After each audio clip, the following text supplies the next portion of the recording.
What's the best kind of football match? A dramatic 1-0? No. A last-minute goal? Close, but still not the best. The best kind of match is when your team absolutely destroys the opposition. And not just any opposition. I'm talking about big clubs, Champions League regulars, eternal rivals, the type of teams that walk in confident and walk out confused. This season, Barca gave us exactly that.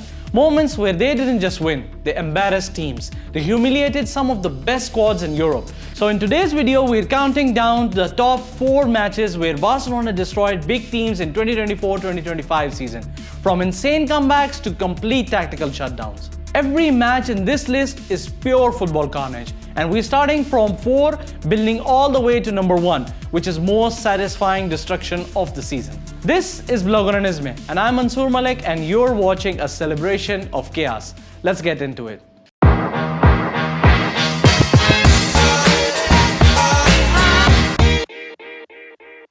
On number 4 spot, we have Barcelona 7, Real Valladolid 0. This match was played in La Liga on August 31st, 2024. In this match, Rafinha dropped a masterclass no one saw coming. And let me remind you, this wasn't our first home game of the season, but it was the first time we looked really scary. 7-0. Yeah, that's not a typo, not a dream, just pure football violence. And the headline was all about Rafinha. This was the same Rafinha who in previous seasons had flashes of brilliance but never really took full control of a game.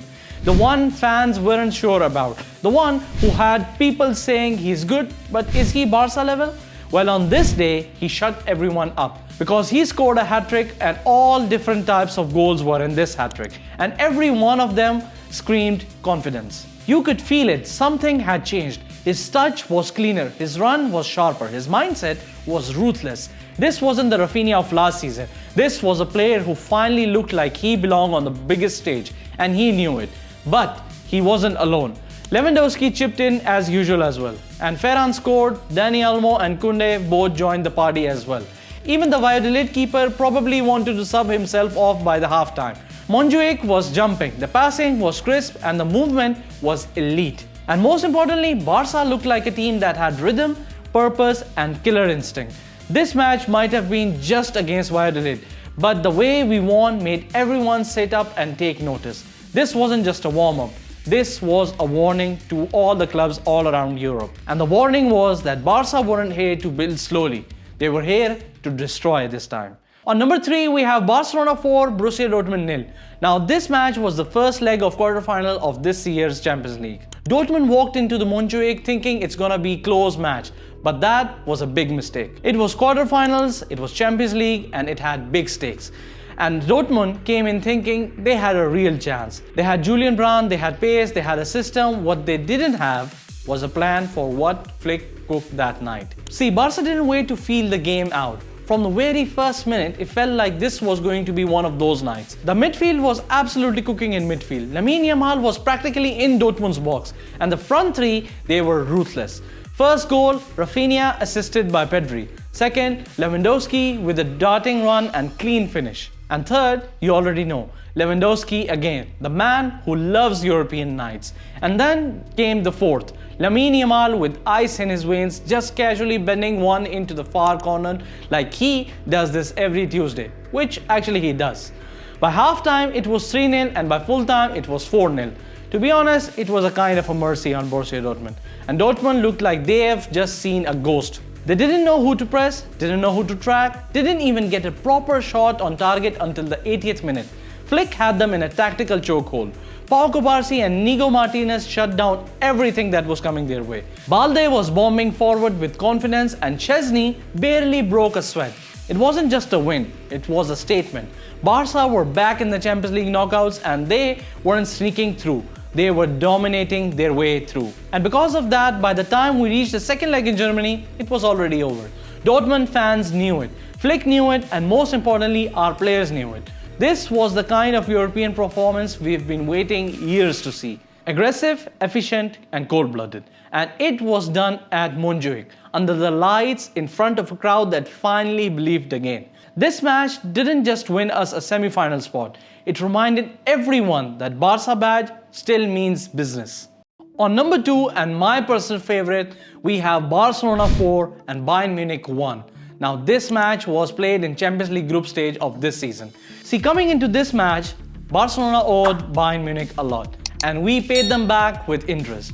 You know the history, 8-2, the Allianz nightmare, Lewandowski's confused stints on both sides. Bayern Munich were the team we just couldn't crack. Every season there was same kind of result and same kind of pain. But then came this night, October 23rd. Montjuic under the lights, and finally it was our turn for the revenge.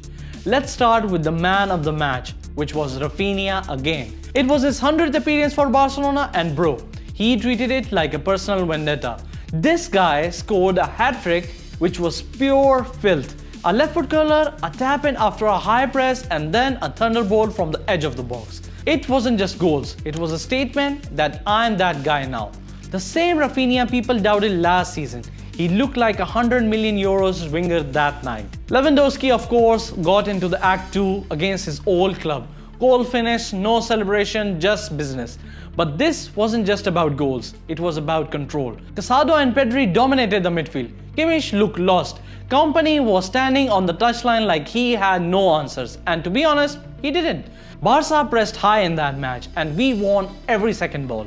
Even the Bayern defenders looked like they were waiting for full time after 60 minutes. This match could have been easily 5 or 6 if we had been more clinical. And when the final whistle blew, there was no fluke to explain it. No red card, no VAR drama, just pure footballing revenge. After years of being Bayern's punching bag, we flipped the script this time. This match wasn't just one of the best of our season. It was one of the most cathartic wins we've had in years. Because due to this match, a psychological hurdle was cleared. A ghost from the past was buried. This was the night the traumas ended. And finally, on number 1, drum roll please. We have Real Madrid 0 and Barcelona 4. Now this was the first El Clasico of this season, which was played in La Liga. The Galacticos got humbled at their home by the kids of Barcelona. Heading into this match, Real Madrid were untouchable. 42 games unbeaten in La Liga. Mbappe had just arrived and was already lighting up the league.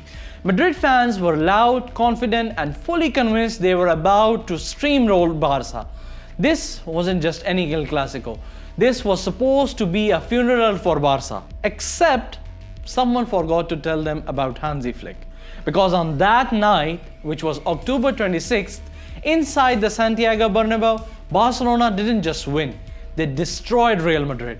Final score was 4-0, and it honestly could have been way more than that. First goal, Robert Lewandowski in the 54th minute, perfectly timed run to Casado with the vision of a 10-year-old veteran, and bang, 1-0. Bernabeu is silence. 2 minutes later, Lewandowski again. This time, it's Balde with the cross. Straight header into the net, and it's 2-0 now. Madrid were still trying to figure out how they were 2 goals down, and then Lamine Yamal came in. 77th minute, 17 years old, away at Bernabeu, and he scores the third with all the calm in the world.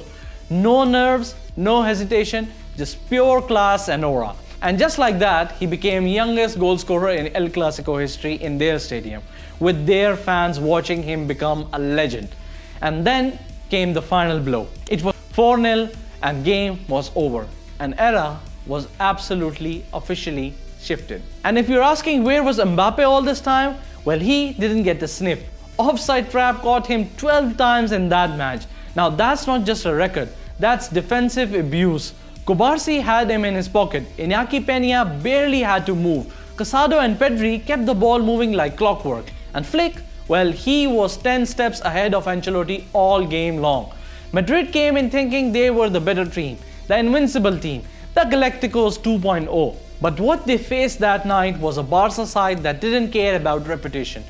A Barca side led by youth, powered by belief, and managed by a man who knew exactly how to rip apart the fragile Madrid backline.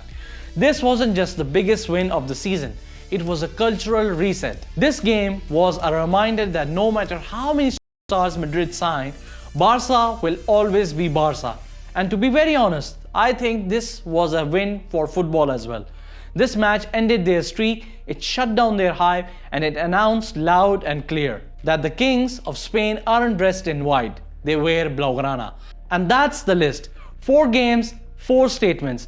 This season wasn't just about titles or stats. It was about identity, about reminding everyone out there, especially the doubters, that when Barcelona clicks, no one is safe. From destroying Bayern to silencing Mbappe in his own super team, from Rafinha proving every critic wrong to Yamal becoming a nightmare for defenders at just 17 years old, this team gave us moments that we'll be talking about for years. And look, we're not saying everything was perfect this season, but when the big stage called, Barca showed up. So if you're proud of this team, if you're screamed at your TV during these matches, smash that like button, drop your favorite win in the comments below, and yeah, don't forget to subscribe because we've got a lot more stories coming in this channel. This was your boy Mansoor Ahmed Malik from Blogger and Isme, and like always, Visca el Barça, Visca Catalunya.